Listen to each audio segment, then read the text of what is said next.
Hey everyone, my name is Bree. My pronouns are they, them, and today I'm here to help by doing an unboxing of the Wisdom of the Oracle deck. If you're new to Oracle cards, hopefully this will give you a little taste of what you can expect from an Oracle deck. And if you're familiar with Oracle cards and you're wondering if this one is the deck for you, hopefully this unboxing will help. Now, if you're new to Oracle cards, the difference between Oracle cards and tarot cards is that the tarot has like a narrative arc, and there are cards in every tarot deck that you will see in every tarot deck. So every tarot deck has the minor arcana, they have court cards, and they have the major arcana. With an oracle deck, all the cards are kind of all over the place depending on what the deck is. So there can actually be decks with different amounts of cards, and the subject matter or the topics of the cards can be different between decks, and the meanings of all the cards within the decks are different depending on the deck. So usually you're not going to get two oracle decks that have the same exact set of cards with the same exact imagery and the same exact meanings. Full transparency, I already opened this because I received it as a birthday gift from a friend. So sorry, not sorry. I was excited and wanted to open my new gift, but they are brand new as of just a few days ago, and I've only done one pull so far. So at the end of the unboxing, I'll do a pull for you as well. Ta-da! This is the Wisdom of the Oracle deck by Colette Baron-Reid. It comes in a pretty standard box, very firm, so it should be good for keeping the cards and the guidebook safe in between readings. So as soon as you open the box, boop, you will see the guidebook right on top. It's a decent sized guidebook, pretty thick. We'll go through it in just a sec. And then you'll see the tops of the cards. They have this really cute kind of seashell design with a face in the middle. And what you'll come to find is that this kind of transparent face is present in all the cards. And that is because it represents the oracle as a spiritual being. I'll get into that when we get into the book. The cards are a pretty decent size, about the size of my hand.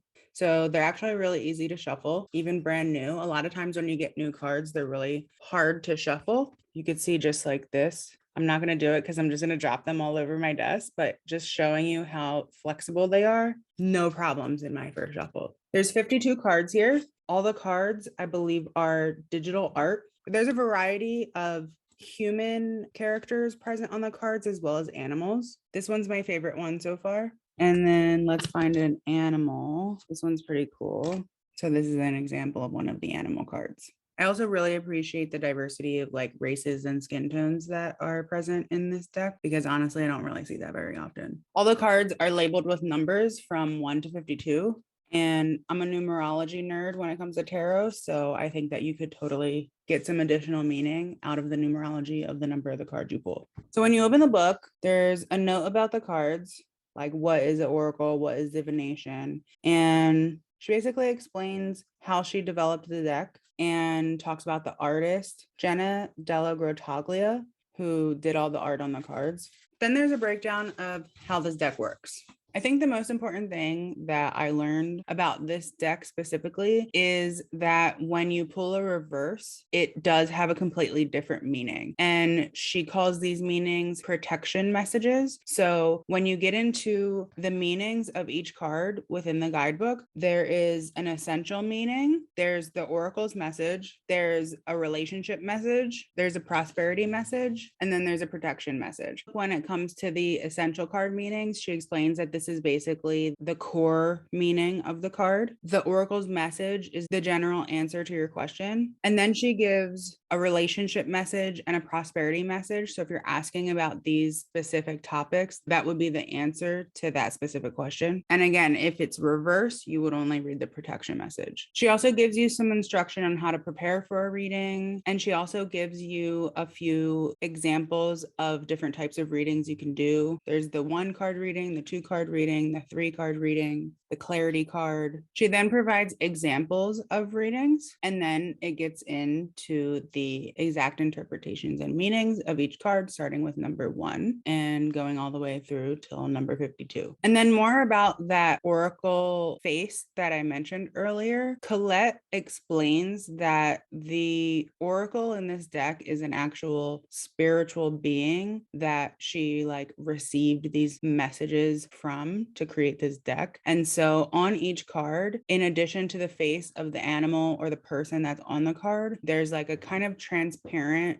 face that is always present and that symbolizes the oracle herself. So I thought it would be fun to do a quick 1-card pool. And I think that I will set an intention as opposed to asking a specific question, though I guess I could phrase the intention as a question. I do believe that in this book, she says that like asking specific questions is like the best way to go about working with this deck. So my intention or my question for this will be, what card do I need in this moment that would also benefit anybody who is watching this video later on? Now, because I am an overthinker, like if I don't have intentions around how I shuffle, I'll just shuffle forever because I'll overthink and be like, oh my God, I didn't shuffle enough, or I shuffled too much, or whatever. So I always shuffle kind of like this 3 times, and then I shuffle like this once, and then I shuffle like this 3 times again. You can see they're not too difficult to work with. They fit pretty easily into the hand. And then I always split the deck, and that's where I pull from. So I split the deck and then I pull from the top. So here's our message. Oh, such a beautiful card. The art on here is just like really phenomenal. So this is our card, the Fates.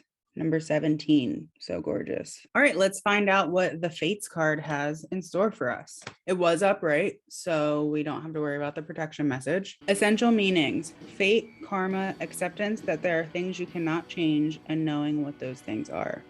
Ooh, I needed to hear that. Without getting too much into it, because I'm not like really super ready to talk about it. I've been navigating a lot of health stuff lately, and acceptance and the loss of control is absolutely what I am processing right now. The Oracle's message. The Serenity Prayer sums up the meaning of this card. God, grant me the serenity to accept the things I cannot change, the courage to change the things I can, and the wisdom to know the difference. There are things in life you will never have control over. The conditions brought on by the evolution of the collective, by nature, and by your past experiences may be fated, preordained by spirit for a greater purpose you cannot understand in this lifetime. It may not be in your cards to understand why certain events occurred, but you can accept the mystery and work with what those events and your current circumstances have to teach you. This is the wisdom contained in the Serenity Prayer. I kind of love that the Serenity Prayer is brought up in this card because I am in a recovery fellowship that uses the Serenity Prayer. So it's something that I say very often. And for me personally, it kind of reminds me that I actually already have a lot of really solid tools that I can lean on through this time. Now, I didn't ask a relationship question or a prosperity question, but in case anybody out there needs to hear these messages, I'll read those as well. Relationship message. Other people are who they are. You can't change them. The challenge is to accept them as they are and not try to make them otherwise to suit you. This is a time to look at how you attempt to mold people to fit your view of how they should be so you can remain in the relationship and avoid discomfort. What if who they are and whatever is happening between you and them in this situation is perfect from the perspective of spirit? Now is the time to accept what you cannot change, even if it means that you honor yourself, spirit, and the other person by moving on. Love unconditionally, for each of us is on our own journey, and we cannot direct that of another. Be aware that this relationship is indeed fated, and you are meant to evolve into a better version of yourself as a result of it. Prosperity message. Your experiences concerning prosperity and abundance are beyond your personal control right now. You are being invited to accept what is unreservedly. This could be a temporary situation, seemingly thrust upon you by outside forces, but there is an underlying purpose you can't see that has been determined by the fates. It could be a situation you are unprepared for, and you may not understand how it will benefit you in the moment. Do not fight the situation. Ride it out and see where it leads. Surrender to it, and the serenity you need to make good choices from here on out will be given to you. You will indeed flourish. And even though we pulled it upright and not reverse, I want to give you an example of what the reverse meaning or the protection message looks like. Protection message. It is difficult to understand why painful things happen to good people. Fate is a mystery after all. Yet what we do with our circumstances, the way in which we respond to life's challenges, is how we rise up to greet our destiny. Now is one of those times to be aware of your powerlessness to change certain situations and surrender to acceptance. Hang in there. Life will only get better. Act as if you believe that, for the only thing you can control right now is your attitude. When you align with the fates, being mindful of what you can and cannot change, serenity will come to you.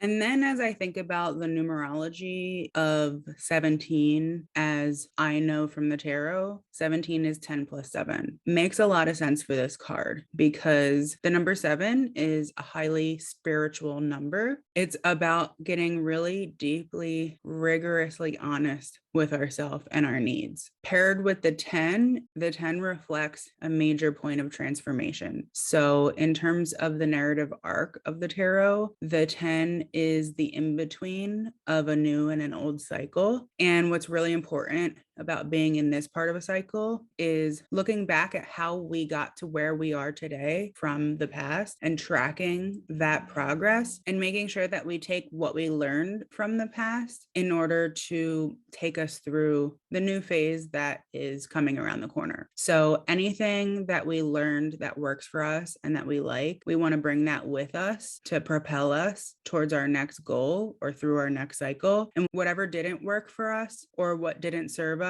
or we didn't like, we want to make sure that we leave that behind and we don't take that with us into the next cycle. So that's the wisdom of the Oracle deck. I hope that helped inform you if this is a deck you're looking into and you're not sure whether or not it works for you. I really enjoy it so far, so I think you might enjoy it too. If you like this video, I would super appreciate it if you could like and subscribe. If you're interested in the work that I do, I offer sliding scale peer counseling, consultation, and Uno card tarot readings at my website, Bree is Helpful AF. You could also follow me on Instagram or tip me on Venmo at Bree is Helpful AF. Until next time, bye.